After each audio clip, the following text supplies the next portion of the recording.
Shalom, salam damai sejahtera bagi kita semua. Pada kesempatan hari ini saya ingin menyampaikan sebuah perenungan bagi kita semua. Dan perenungan ini saya beri judul sebuah peringatan, sebuah warning. Saudara dikasih oleh Tuhan, pasti dalam kehidupan saudara, saudara pernah mengalami peringatan. Ketika kita kecil, kita sering mendapatkan peringatan-peringatan dari kedua orang tua kita. Sebagai seorang profesional, pastilah kita juga pernah mendapatkan peringatan-peringatan dari para atasan kita, para manajer kita, mungkin direktur kita. Dan sebagai seorang pebisnis, pasti kita sering mendapatkan peringatan dari supplier kita dan juga dari pelanggan kita. Atau sebagai seorang mahasiswa, pasti pernah mendapatkan peringatan, mungkin nggak satu kali, bisa 2-3 kali, berkali-kali dari dosen pembimbing kita atau dosen-dosen kita. Nah, sebagai seorang pelajar, pasti engkau juga sering mendapatkan peringatan daripada wali kelasmu, guru-gurumu. Pertanyaannya adalah apa sih tujuan dari peringatan? Atau mengapa kita diperingati? Saudara yang kekasih dalam Tuhan Yesus, kita diperingati pasti karena ada sesuatu yang tidak sesuai dengan harapan. Underprestasi barangkali, atau pekerjaan kita tidak maksimal, atau pelajaran-pelajaran kita mengalami penurunan. Itu juga barangkali ada tugas-tugas yang tidak sesuai dengan deadline, tepat waktu, dikerjakan, diselesaikan. Dan seringkali kita diperingatkan karena masalah attitude, perilaku, tindak tanduk kita yang ada salah, yang tidak sesuai dengan etika, norma-norma, atau peraturan-peraturan. Artinya, saudara, peringatan itu terjadi karena adanya sesuatu yang salah, yang keliru, yang tidak memuaskan, yang kita alami. Sehingga orang tua, para atasan mengingatkan kita. Dan ingat, tujuan dari peringatan-peringatan tentunya baik. Agar saudara berubah ke arah lebih baik. Agar saudara lebih maksimal. Agar saudara tidak berbuat kekeliruan lagi. Agar pekerjaan sesuai deadline. Agar produk-produk yang saudara hasilkan itu memuaskan pelanggan saudara. Jadi dengan kata lain, peringatan itu positif. Ada banyak pelajaran yang kita ambil dari peringatan-peringatan yang kita terima atau diberikan orang lain kepada kita. Nah, saudara yang kekasih, tahukah saudara bahwa Tuhan yang saudara sembah juga seringkali memberikan peringatan kepada umatnya. Untuk itu mari kita lihat kebenaran firman Tuhan dari ayat sebentar akan tunjukkan. Ya, 1 Korintus 11 ayat 11 terjemahan baru dari Lembaga Alkitab Indonesia. Saya bacakan bagi saudara. Semuanya ini telah menimpa mereka. Mungkin tidak jelas di situ ya. Saya coba ulangi kembali ya. Saya coba ulangi kembali supaya bisa terlihat di layar. Oke, maaf. Nah, ini kitabnya sudah kelihatan di layar bagi yang menonton video ini. Tentu yang mendengar secara audio tidak akan melihat layar. Tapi saya akan bacakan bagi saudara. 1 Korintus 10 ayat 11. Firman Tuhan berkata, semuanya ini telah menimpa mereka sebagai contoh dan dituliskan untuk menjadi peringatan, garis bawahi, peringatan bagi kita yang hidup pada waktu di mana zaman akhir telah tiba. Kita coba lihat dulu terjemahan dari bahasa Indonesia sehari-hari. Alkitab terjemahan bahasa Indonesia sehari-hari berkata, semua hal itu terjadi kepada mereka untuk menjadi contoh bagi orang-orang lain. Dan semuanya itu tertulis juga untuk menjadi peringatan kepada kita. Tetap memakai kata peringatan kepada kita. Sebab kita sekarang hidup di masa akhir zaman. Coba kita kembali lihat referensi dari firman Allah yang hidup, terjemahan dari firman Allah yang hidup. Di sini dikatakan semuanya ini, apa semua ini nanti kita akan saya jelaskan. Semua ini menimpa mereka sebagai contoh bagi kita, sebagai pelajaran dan peringatan. Firman Allah yang hidup menekankan terjemahannya dengan dua ya, pelajaran dan peringatan. Pelajaran dan peringatan supaya apa? Supaya kita jangan lagi melakukan hal yang demikian. Semuanya ini dituliskan supaya kita dapat membacanya dan menarik pelajaran daripadanya pada masa kini menjelang akhir zaman. Jadi saudara, pernah suatu kali orang Israel, nenek moyang kita katanya di sini, diperingatkan oleh Tuhan dengan begitu keras karena mereka melakukan kesalahan yang fatal. Mereka menyembah berhala. Sehingga suatu saat pernah ada puluhan ribu yang binasa akibat kesalahan mereka. Ada yang menderita karena dipagut ular karena pemberontakan mereka. Ada banyak penderitaan, sakit penyakit, malapetaka, maut yang dialami oleh bangsa Israel pada waktu itu karena mereka memberontak kepada Tuhan. Menolak Tuhan. Dan setiap detail kejadian-kejadian itu tercatat di Alkitab, di Perjanjian Lama. Itu bisa kita baca, kita lihat, dan kita saksikan. Tujuannya apa? Tujuannya ada pelajaran dan peringatan. Supaya kita jangan jatuh dalam lubang yang sama, melakukan hal-hal pemberontakan kepada Allah. Dan supaya ditulis untuk kita, supaya kita menarik pelajaran. Menjelang akhir zaman. Maksudnya menjelang akhir zaman apa? Saya melihat, saudara yang kekasih, bahwa hari-hari ini Tuhan sedang banyak memberikan peringatan-peringatan kepada manusia secara global di seluruh dunia. Peringatan-peringatan itu ada dalam bentuk bencana alam, seperti tsunami, bencana alam seperti banjir, gempa vulkanik, gempa tektonik, atau juga seperti yang kita alami saat ini, pandemi coronavirus yang menyebabkan penyakit COVID-19. Dan itu pun mewabah. Kalau pandemi berarti mewabah ke semua benua.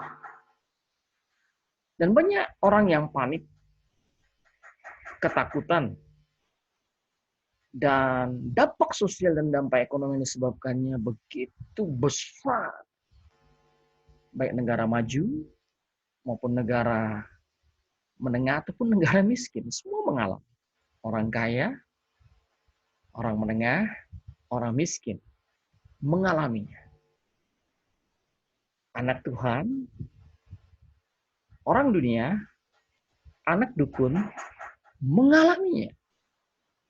Anak kecil, orang dewasa, orang yang sudah tua juga mengalaminya.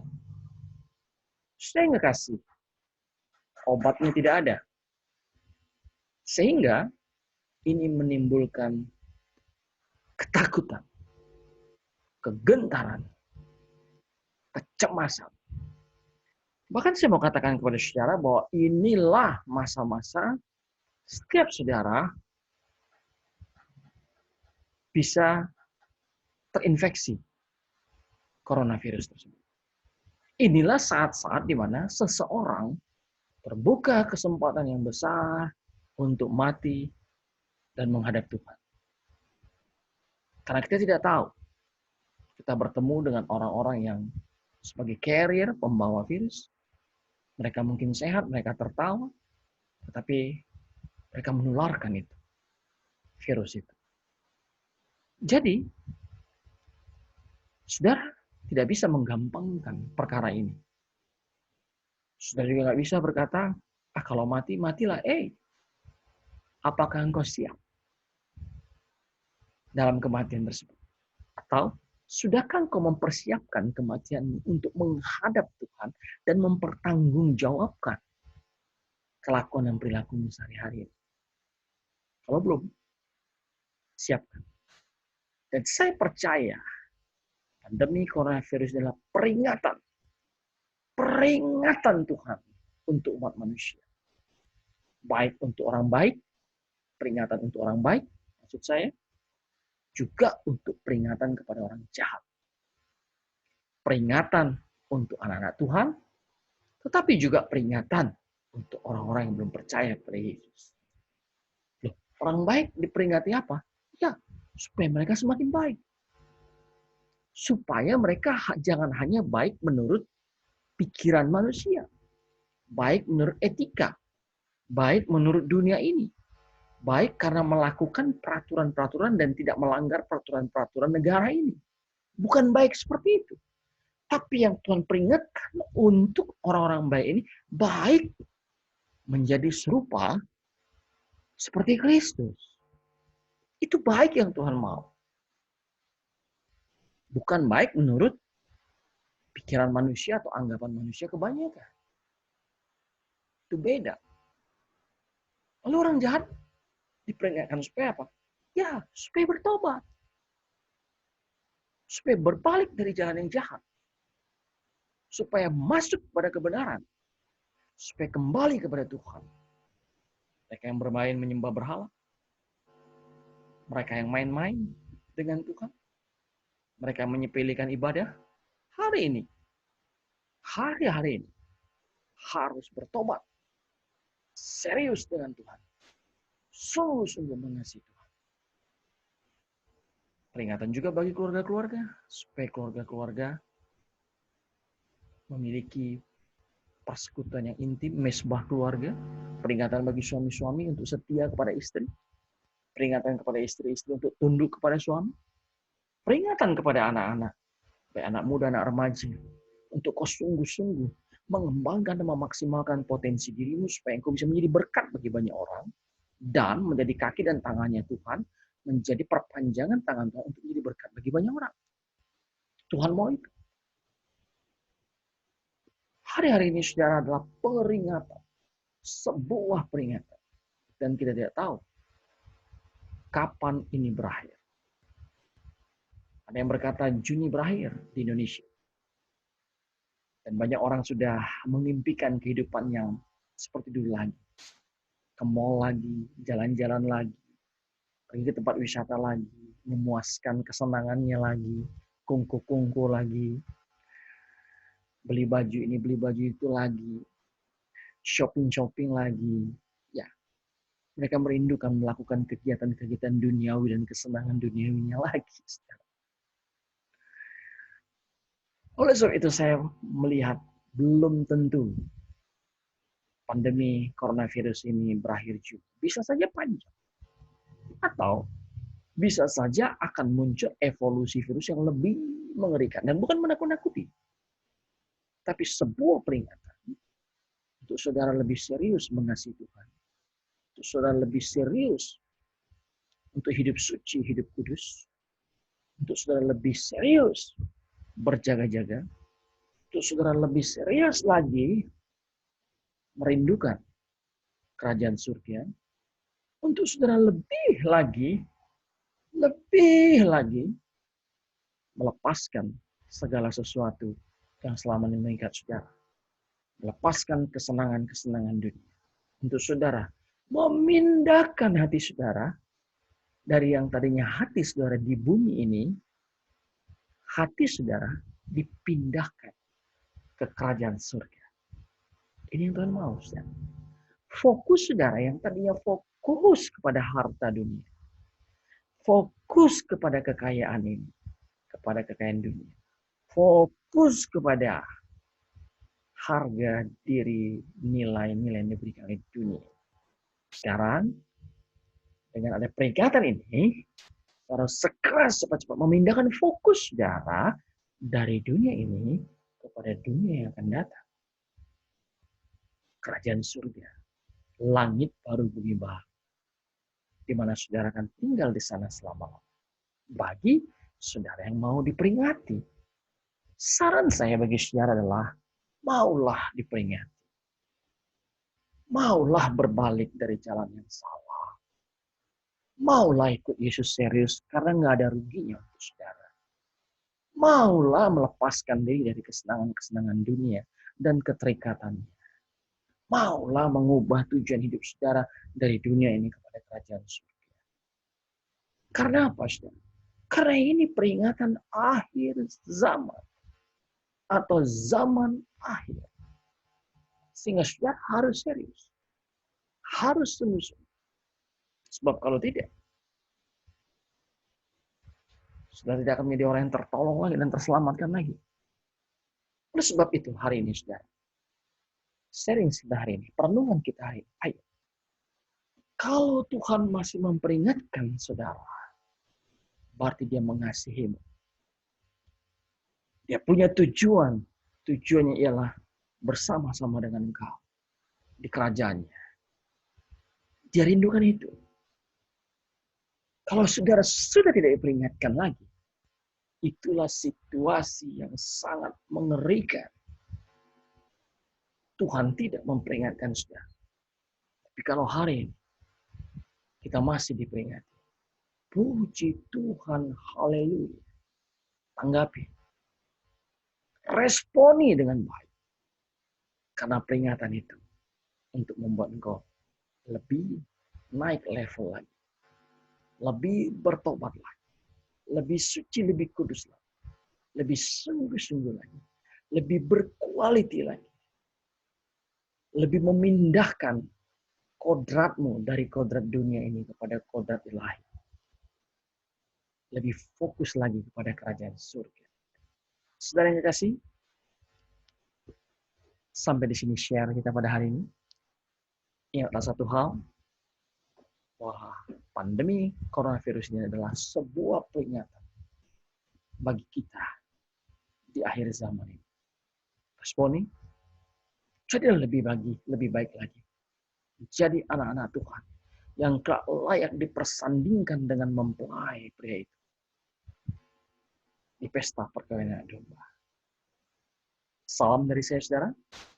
Tetap semangat, terus menjadi berkat, tetap kuat. Tuhan selalu memelihara saudara. Damai sejahtera bagi saudara. Tuhan memberkati. Shalom Aleichem. Bet Senang Mesia. Amin.